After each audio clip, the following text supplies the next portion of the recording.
Well, looks like it's that time of year again, everyone. The leaves are a-fallen, the weather's cooler, the days are shorter, it's time for Halloween. It's a time of year to enjoy some of your favorite pieces of creepy media. Horror movies, games, a spooky novel perhaps? And even creepypasta.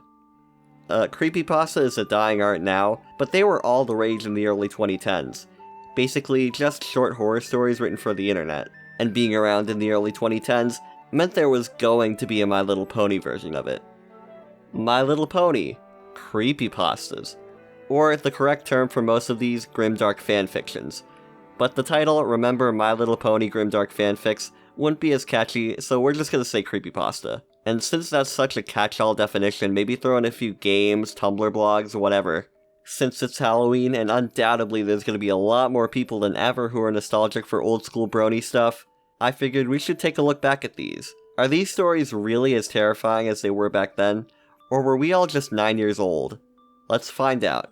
I've also enlisted the help of Raymundo2112 to take a look at a few with me. Hello everyone, my name is Ray and I run the YouTube channel Raymundo2112. Now you might be familiar with me from my YouTube series, the Gen Z Childhood Trauma Iceberg Explained. I'm personally pretty experienced with My Little Pony, being a huge fan of the show back when I was a younger kid, so I actually experienced a lot of these creepypasta stories firsthand and got super freaked out by them, so I'm really excited to be doing this here. Without further ado, let's get right into it.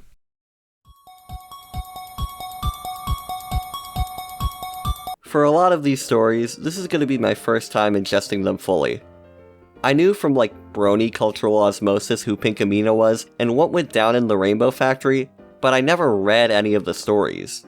I remember watching Smile HD and Shed.mov once before I realized that scary horse content was not my thing. And before you ask, both of those will be a part of their own separate videos. I'm not talking about animations in here because that's a whole other can of worms, especially the .mov series. Since I'm experiencing these stories for real for the very first time, I think we should start off with the OG, Cupcakes. This story was written sometime in late 2010 or early 2011. The wiki doesn't say exactly when it was posted to 4chan, but it does list a billion different alternate endings. And this! Nevertheless, the story was the first of its kind. It left a lasting impact on the community and inspired a lot of other stories like it, as well as a sequel, animated adaptation, and comic series. So what happens in Cupcakes? It starts with Rainbow Dash going over to Sugar Cube Corner to help Pinkie Pie with some baking. Typical Ponyville day. But then, Rainbow gets drugged and wakes up in a dark room, where Pinkie reveals her dark alter ego dubbed Pinkamena by fans, as well as revealing her plan to make Rainbow Dash into cupcakes. Ooh. Rainbow finds she can't escape as Pinkie Pie brutally destroys her to death.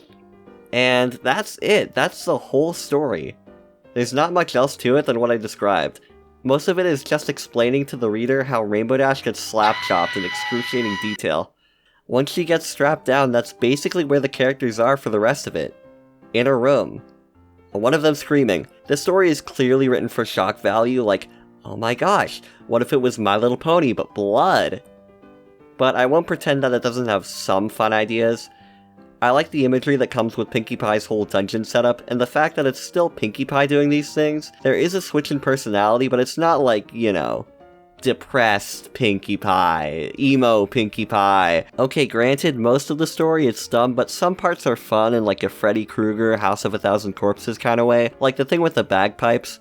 Also a random thing, I don't think electrocution will ever be scary in media, at least for me. In real life, sure, but whenever it's played straight in anything, all I can think of is somebody turning into a cartoon skeleton. When it happens here, it's just laughable, because, these are cartoon characters.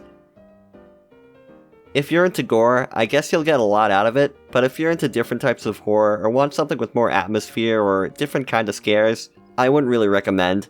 The concept of Pinkie Pie being evil cutting up Rainbow Dash is meant to carry it, and if the initial shock of that wears off on you, you don't really have anything left. Luna Game is a game where you play as Luna. Though not a story, I would consider Luna Game to be sort of creepypasta adjacent. I mean, a simple game where you walk for a bit, then get jump scared. Sound familiar? There's not much to the actual game itself, but the story around it is pretty interesting. This was posted on Equestria Daily in 2011, and made bronies freak out. The game would make a bunch of image files on your computer, leading a lot of people to think it was some sort of malware. The eventual panic about Luna Game being a virus got so bad that Equestria Daily eventually banned downloadable games on the site. There are a bunch of sequels too, which all look the exact same. I wouldn't recommend playing any of them because there's really not much to it. Say what you want about Sonic.exe, but at least that had a story to go with it. The most interesting thing besides the game's reputation is how it was the first of its kind. I think since it uses Season 1 Luna, you can definitely tell how old the game is. Luna Game was before anything like Sonic.exe or any of those other haunted game stories, even before Ben drowned, making it a pioneer of sorts. This and Cupcakes are very similar. They're both really simple but paved the way for a lot of other creators to do great things.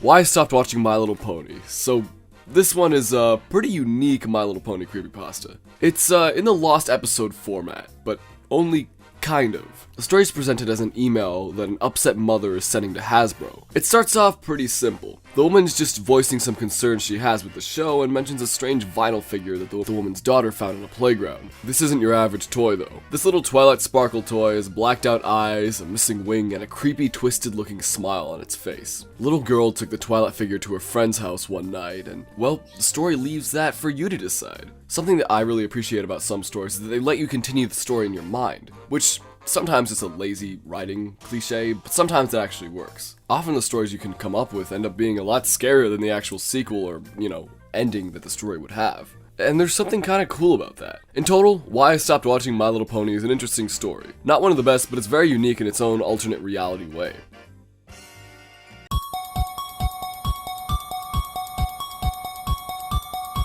Okay, so this is one I actually remember reading, or at least hearing a narration of. The My Little Pony theory is one of those theory creepypastas. I mean, look at the name. Stories like this try to relate every character in a show to some supposed actual dead person. Think the Rugrats theory, where Angelica is actually imagining all the babies and is slowly going crazy. And is also real. This story is about how all the main six are based on real teenage girls who all lost their lives on the same day. As I mentioned at the end of the first My Little Pony iceberg, it's been disproven several times, so right off the bat the story loses that angle. The story has a pretty basic structure. Author describes a girl, talks about what went wrong, and then relates them to one of the main six. It tries really hard to be sad and depressing, like, wow, isn't this messed up? Isn't this messed up? What if Fluttershy got locked in the basement by her stepdad? What if Pinkie Pie was crazy? It's really corny, but not so bad it's good, laugh out loud funny. Most of the edginess in the story is just embarrassing. Applejack is the worst one by far. Her quaint little farm life on Sweet Apple Acres is twisted into this sob story where she's the only person who can support her giant family. And the way it ends is by her falling into a wood chipper. That's the way somebody dies in like a Friday the 13th movie. Not in a story where I'm supposed to be sad and hyper super serious about everything. I wouldn't mind it as much if they at least had the stories ramp up in intensity. Like have the really edgy ones be at the end and the relatively tame ones first. I don't know what they were thinking by starting off with Fluttershy, since she's one of the saddest. It should have gone Rarity, Rainbow Dash, Twilight, Applejack, Fluttershy, and then Pinkie. She really should have been last, especially since the final line of her description is meant to be a punch in the gut. I won't spoil it because it's one of the few clever things that they adapt from the show into the story. It has this ending too where it talks about the creator of MLP wanting to give these girls the life they deserve through the show, But if they ended it there with Pinkie's thing, not much would change. The author already did enough with the stories about each girl, and plus, it's not real, so what difference is a fake paragraph about Lauren Faust gonna do to lighten the mood?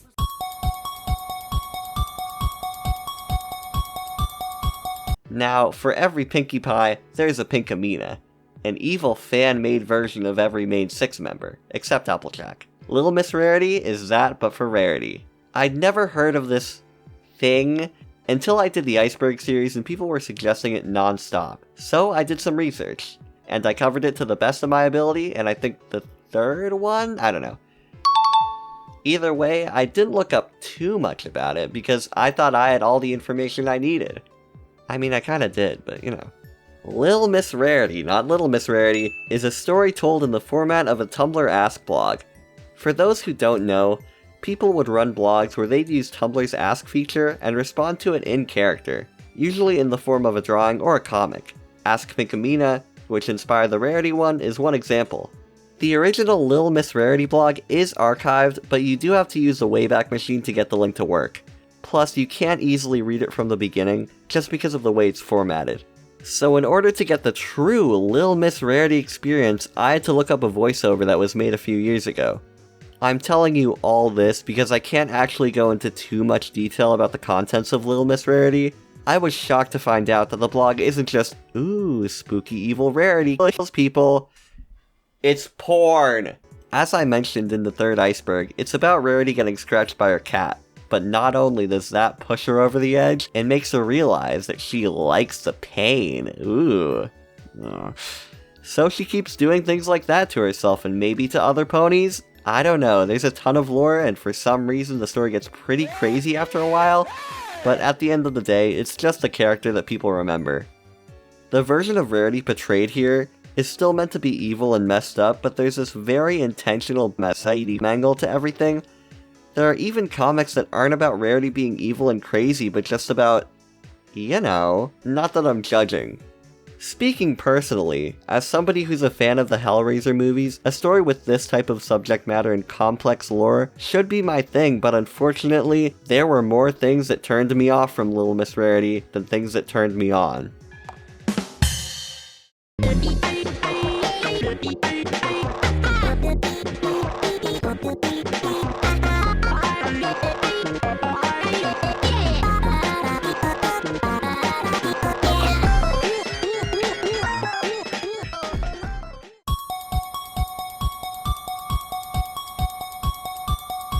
Rainbow Factory is one of the most iconic MLP creepypastas, second only to Cupcakes, and some would argue that the two are tied when it comes to popularity and recognition.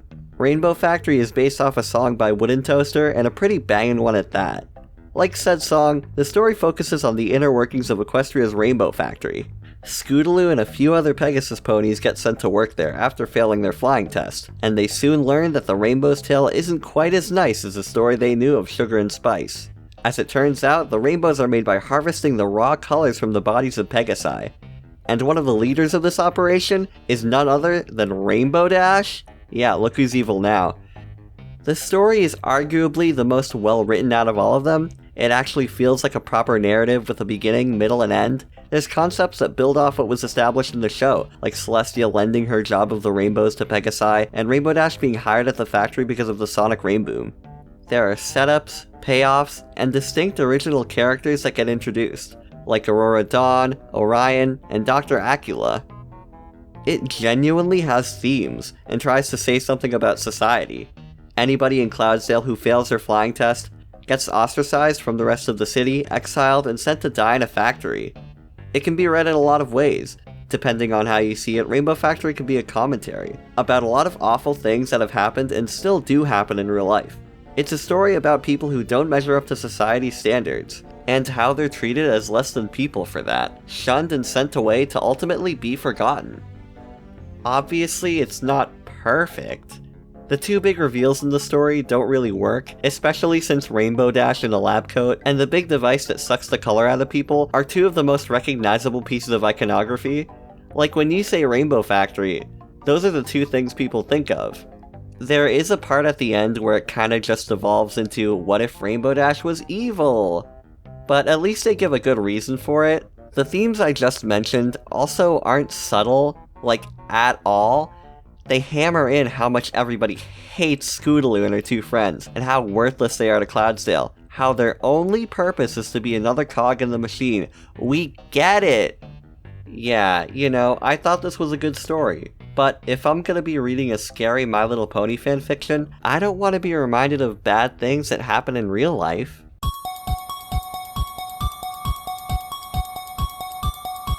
The Cough is a story about a deadly virus that spreads throughout all Equestria. The entire thing takes place in a bunker with the main six talking amongst themselves. It's pretty short and sweet. Somebody coughs, and then they have to deal with the problems that come with that before anybody else catches it. If you made the characters humans and removed any relation to MLP, this could work as just a short story or an episode of the Twilight Zone or something. The author also throws in a bit of shipping. Ooh, Applejack and Rarity are huddling next to each other. Rainbow Dash and Fluttershy too. Spicy. I won't spoil the twist at the end, because it leads to a lot of interesting discussion about the story. Did this character lie? Did the virus spread? I really encourage you to give it a read or look up a narration. Thankfully, there are a lot of good ones out there on YouTube.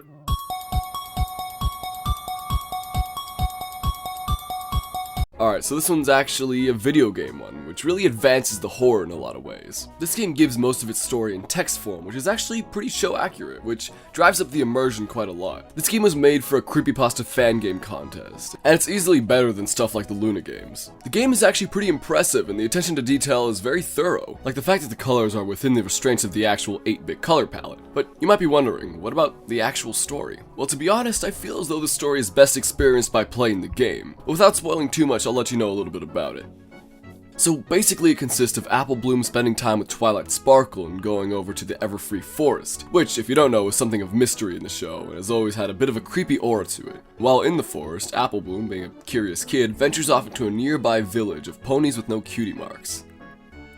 Hence the story of the blanks.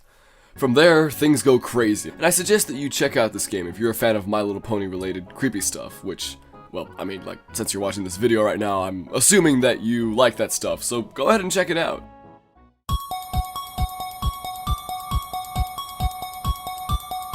This one is just awfully written, with a terrible, terrible concept. It tries way too hard to be shocking, and because of that, throws in every single disgusting thing you can think of. It's so obvious that this was written by some edgelord who wanted to make Cupcakes but worse. After a certain point, it becomes so over the top where I'm not even scared, just offended and annoyed. This one has absolutely no value or insight. Instead of going into detail about this one, I should end this video by talking about a story that only I remember apparently. And that story is My Little Pony on SNES.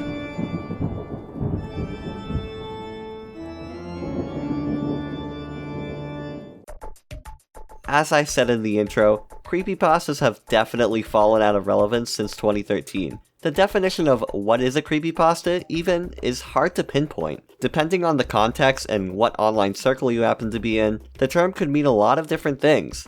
Some people think Jeff the Killer and his little band of OCs, and other people think of those cliché haunted game stories. I happen to be in the camp where creepypasta is used for the latter.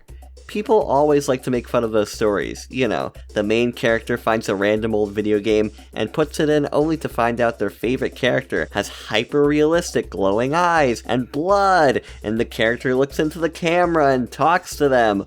Ooh. I used to be all over those when I was younger, but I'm not going to spend too much time talking about them until I do my childhood trauma series. Which, trust me, is going to be a 3-part epic that would make J.R.R. Tolkien crap himself. But back to haunted games. What if there was one of those, but for MLP? My Little Pony SNES starts out with our main character finding something in the trash, scattered among the many Barks root beer cans. I'm sure they appreciated the shout out. He finds a mysterious SNES cartridge with an MLP label and a message from Tara Strong. I remember it being Lorne Faust when I listened to a narration of this as a kid. That would kinda make more sense. Anyway, he puts the game in, and for a while he just describes his dream My Little Pony game. Like, he goes into detail about each of the ponies and what each of their abilities are, and how true it is to the show.